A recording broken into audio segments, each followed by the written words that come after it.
Welcome back to the channel, and today we're back over in WHF and we are taking a look at our most recent war against King Jefferey. As you can see, it was a very close war. They edged us out on percent, but we ended up getting just one more triple, so 17 triples for us, 16 for them. Let's see what won the war. Which one won the war? Who did it?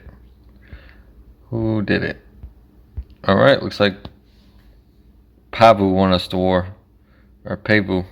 So GG to him, but very close war. As you can see, I mean, losing on percent, winning on a star, and this was a 30v30. Yeah, 30v30. So really good war to both sides. Today we're going to be taking a look at something that hasn't been talked about very much because of the new Zap Lalo meta. Everyone's kind of going crazy with that. They're using it for the the zap into the Sui Lalo kind of thing, or they're using the zaps and then the hybrid. So that's kind of taking over by storm right now. But today what we're going to be looking at is two attacks that, even with the new meta, even with the new troops, even with the new hero levels, all that stuff, they haven't been dampered at all. They're still as strong as ever, and they're just as reliable as the Zap Lalo. And as bases tend to develop more against the Zap Lalo, we're going to start seeing very few opportunities to do those kind of attacks. It's going to be a very niche attack, and then these attacks that I'm about to show you are going to remain, the tip of the spear as far as Town Hall 13 meta. So before we get into the recaps, go ahead and drop a comment, like, subscribe, share it with your friends, clanmates. Just trying to keep you guys up to date on the most relevant content in the game. And this war is a perfect example. We got some. This is an attack from Sir Longsword, SLS, and I think everyone has pretty much seen him on the scene. He's been around for a very long time. One of the leaders for Tribe Gaming, and a very talented player. So, gonna get into the first attack. Let's look at the base before we get into the replay. Kind of just see what we can see, right? So you got the Town Hall way down here, and it's opposite of the Eagle, and Scattershot's kind of sandwiched in between, but you can't zap anything in here, which is the most important part of it, right? You can't zap any of that, so you don't have that value. Now, can you zap the the CC, the Inferno, and the Cannon? Yeah, sure, why not? You can zap all this. Maybe you can find something that leads to a triple from there, but you can't zap any of the the big three, or the big four, I guess, if you include Inferno Towers, which is the CC, the Eagle, the Scattershots, and the Infernos. Of course, getting the King and the Queen, or the Queen and the RC, is another big boom for the Sui Lalo version of the Zap Lalo, but you can't get any of that here. So let's look at what else is open on this base. So down here at the bottom, we have the 4 ground bows. Okay, so that tells me right there we kind of want to start focusing. We want to focus on air attacks, Lalo, Dragon. So we're not going to be able to do like a Zap Lalo, but there's still the opportunity to do a Lalo. Both sweepers are pointing towards the Town Hall, so nothing's really covering this 12 o'clock side. So you're kind of free to fly in from any direction here. And in the middle of the base, we have a multi-Inferno, and then we have a double single Inferno, kind of in a straight line to the Town Hall, right? And then it's flanked by the Scattershots, and then flanked by one of the heroes. So the core in this base is very heavy. Alright, what else can we see? When we look at splash damage, we got all the wizard towers above the Town Hall. Okay, so your last wizard tower is kind of online with the core of the base, right? So this would be considered your core. Now, how do we approach a base like this? It's pretty wide. It's got a pretty large core. Very few trash buildings on the outside, except at 6 o'clock. But the trash ring on the rest of the base is pretty minimal. What SLS is going to be doing, he's going to be trimming down the sides, and you're going to see that his goal is going to be to remove this wing of the base and to remove this wing of the base.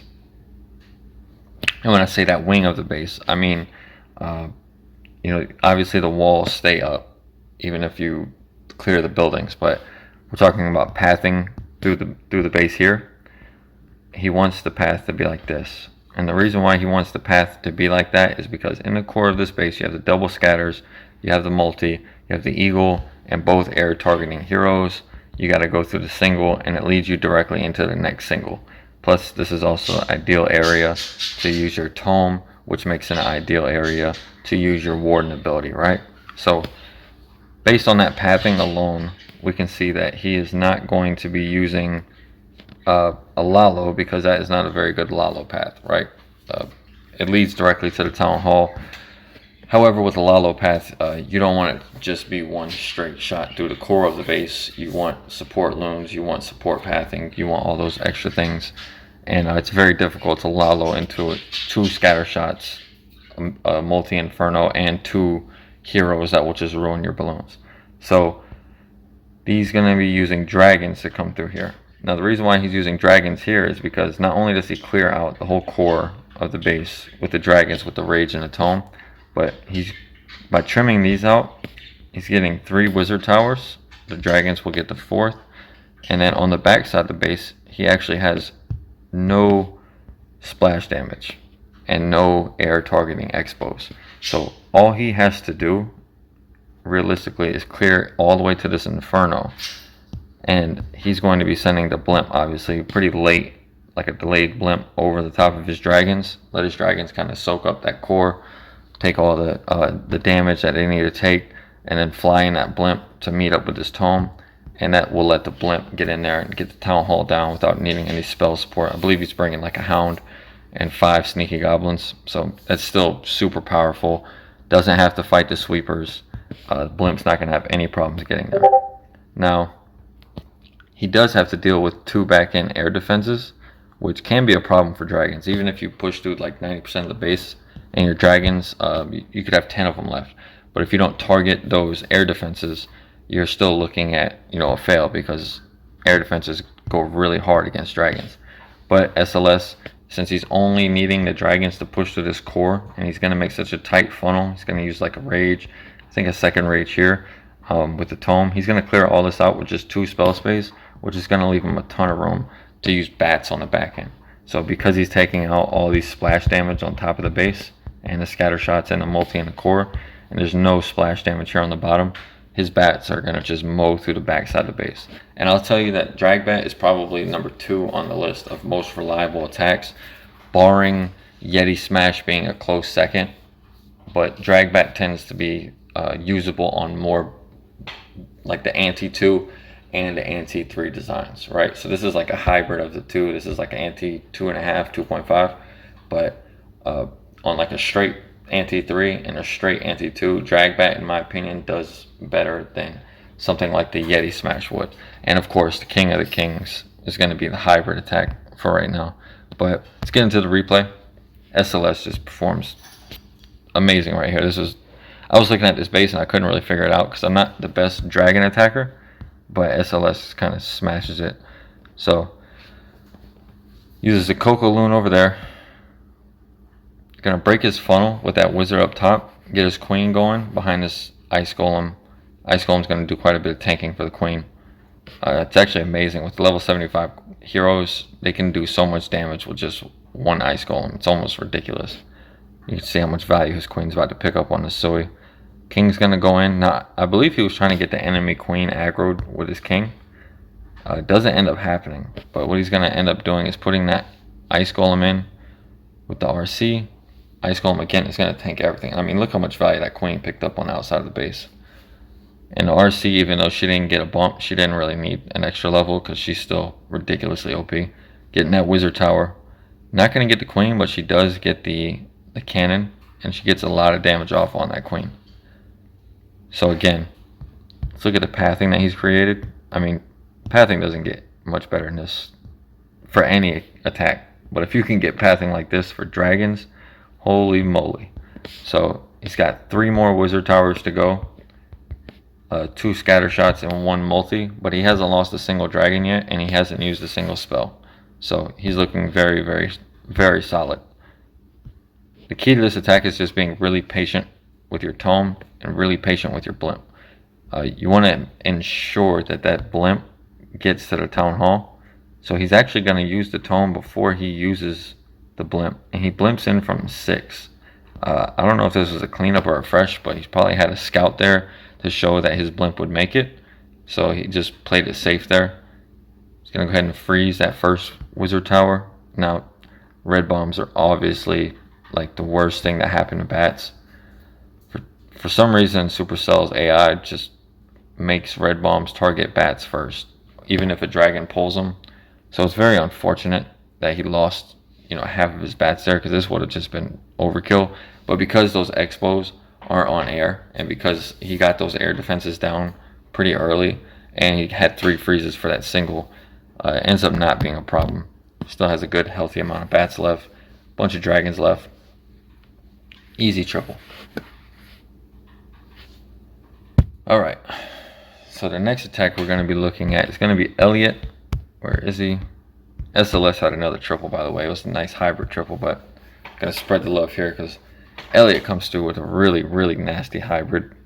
And the reason why I'm highlighting hybrid, I know I've shown it 100 times on the channel before. I want to make sure that we aren't just showing kind of what's a cool, flavorful meta. I want to be showing the stuff that's actually working. So I've been doing a lot of the Zap Lalo, and I haven't been doing a lot of the hybrid. However, I'm not foolish enough to know that hybrid isn't the most OP attack. And someone like Elliot, who kind of does this like every attack, and his hit rate is insane. Elliot's one of the best players in the game. So if he's continuously doing it, even though there's a new meta attack out and stuff like that, it just kind of shows you the power that is in a hybrid.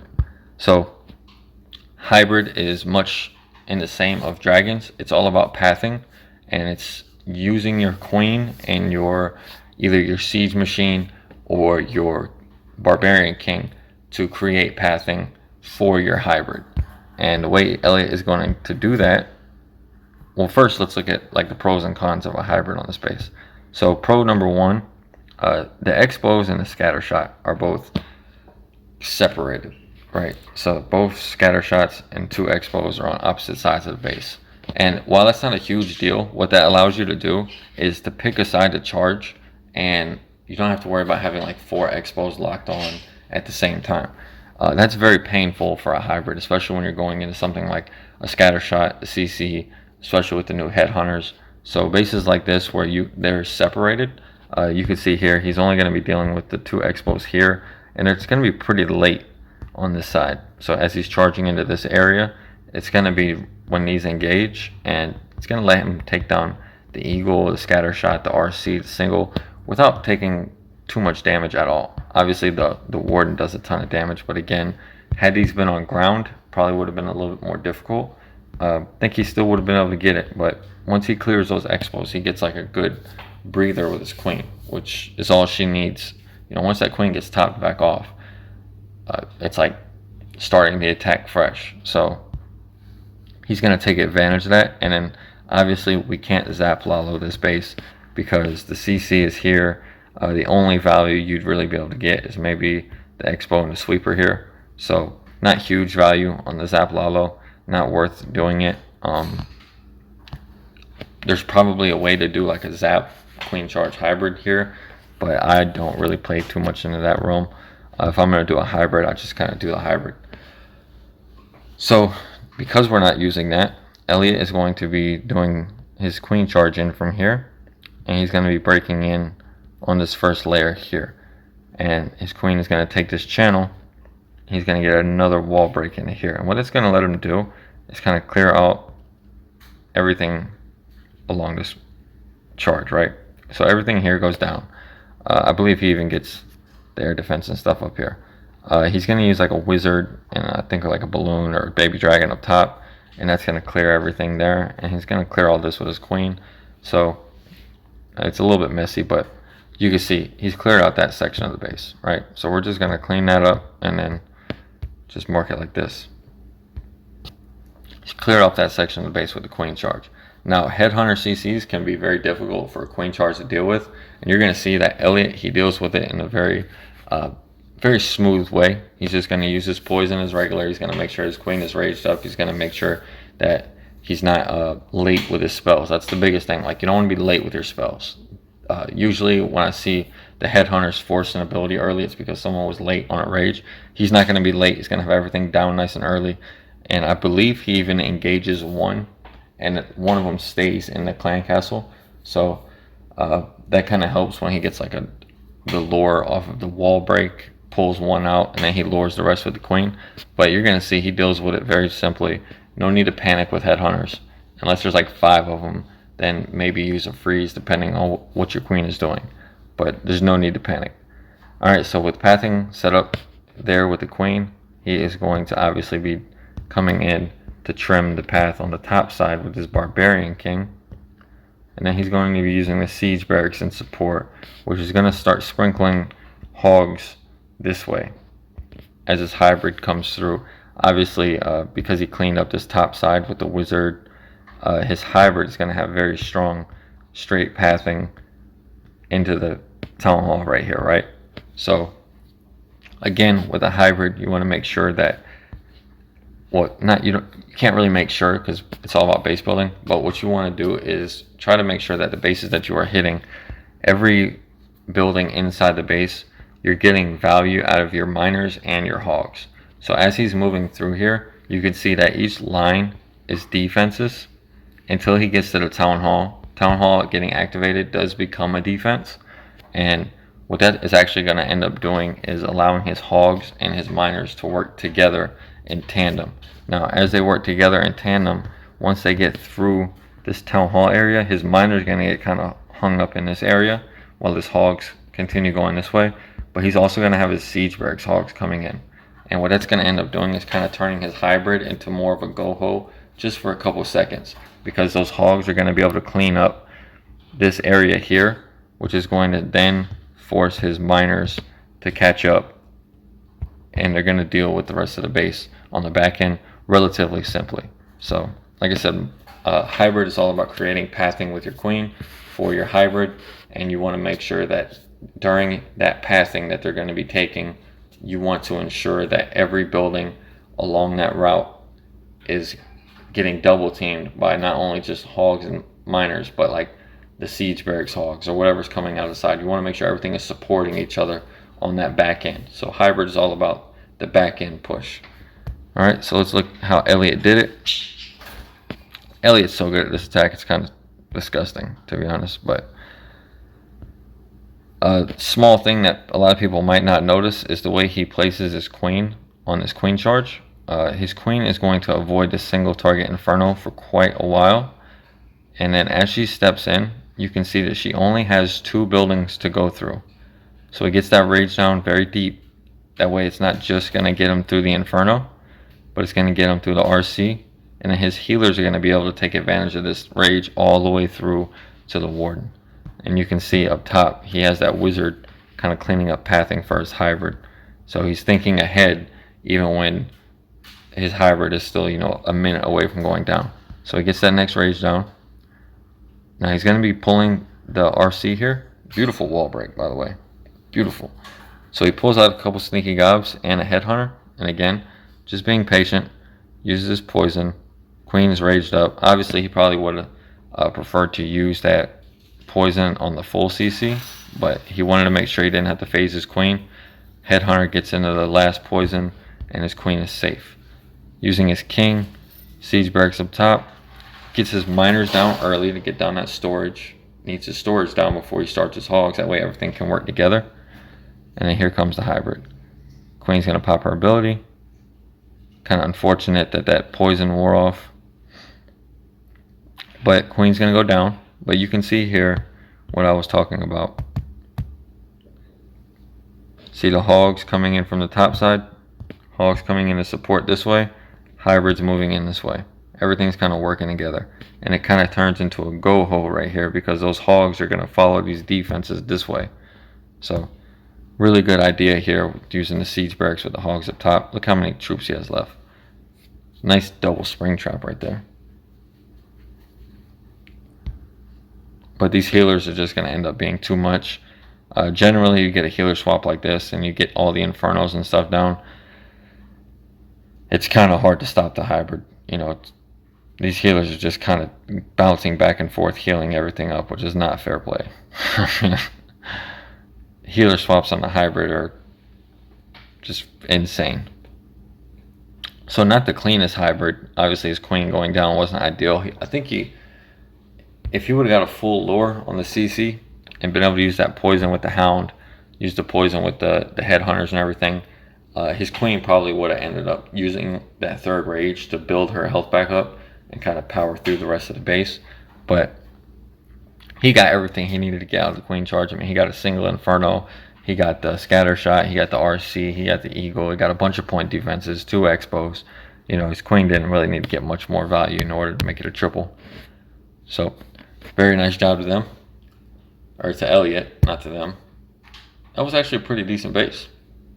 It was a lot closer than, I didn't watch the whole thing through. I just saw Elliot hybrid and watched like the first 20 seconds of it, and I figured out his idea. So very nice plan there. And yeah, I mean, this was a great war. This is what competitive Clash is all about. You know, a lot of people are doing a 5v5 scene, a 10v10.